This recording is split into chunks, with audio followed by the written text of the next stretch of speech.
الحمد لله وكفى والصلاة والسلام على عباده الذين اصطفى أما بعد اللهم صل على سيدنا محمد وعلى آل سيدنا محمد وبارك وسلم.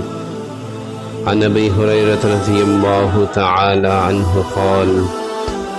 قال رسول الله صلى الله عليه وسلم اثنتان في الناس هما بهم كفر الطعن في النسب والنياحة على الميت رواہ مسلم.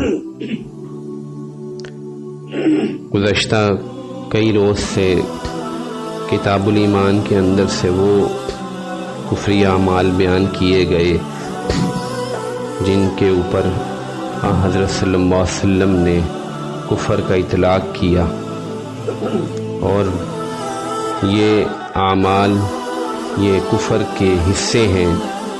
چنانچہ یہ آخری حدیث اس باب کی آج آپ کے سامنے میں نے پڑھی ہے، اور آپ علیہ الصلوۃ والسلام نے ارشاد فرمایا، حضرت ابو ہریرہ رضی اللہ عنہ سے مروی ہے کہ لوگوں میں دو باتیں ایسی ہیں، اثنتان فی الناس ہما بہم کفر، جو ان کے لیے کفریہ باتیں ہیں، یعنی دو باتیں ایسی ہیں جو کفر کے درجہ میں ہیں یا کفریہ اعمال ہیں یا کفر کا حصہ ہیں.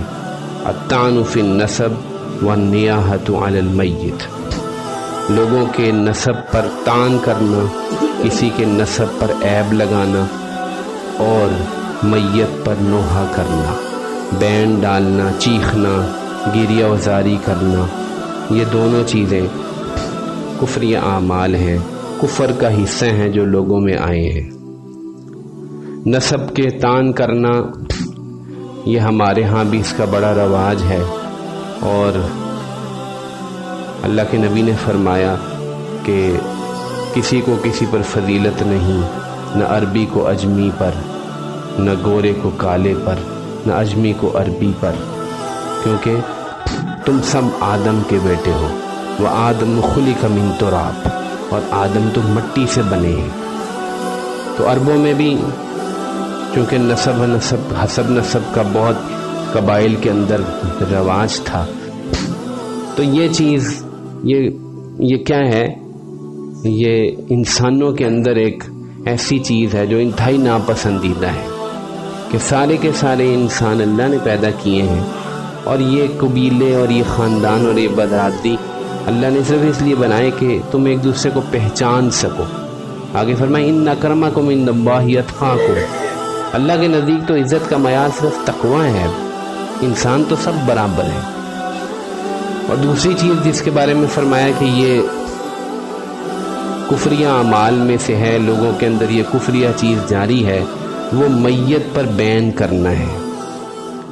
اللہ جل جلالہ نے ہر انسان کو دنیا میں بھیجا، ہم مسلمان ہیں، ہمارا یقین ہے کہ جب ایک انسان کا وقت پورا ہو گیا تو اللہ نے اس کو واپس بلا لیا. مسلمان کا کامل یقین ہے، ہم سب نے بھی جانا ہے. حدیث میں آتا ہے کہ فرشتہ جو ایک میت کو لے جاتا ہے اور پیچھے والے روتے ہیں تو وہ اعلان کرتا ہے کہ میں تو تم سب کو لے کے جاؤں. اور آپ نے فرمایا کہ اگر اس کی آواز سن لیں تو رونا چھوڑ دیں، اپنی فکر لگ جائے. تو اس کے بعد ایسی بے جان شکایتیں کرنا، اور عورتیں جو ہیں وہ تو پیشہ ور بھی ملتی ہیں جو کہ اونچی اونچی بینڈ ڈالتی ہیں، اور آنسو ایک بھی نہیں ہوتا آنکھ میں، ایسے ہی بس آوازیں نکال کے روتی ہے اور سب کو رلاتی ہے. اور قمیض پھاڑنا، اور اس کے بعد پھر کیا کرنا، پھر پیٹنا، گال پیٹنا، سر کے بال نوچنا. جاہلیت میں یہ کام جاری تھا. یہ کفری اعمال میں اس لیے ہے کہ جاہلیت میں یہ کام بہت زیادہ کیا جاتا، اس کا بہت اہتمام کیا جاتا تھا.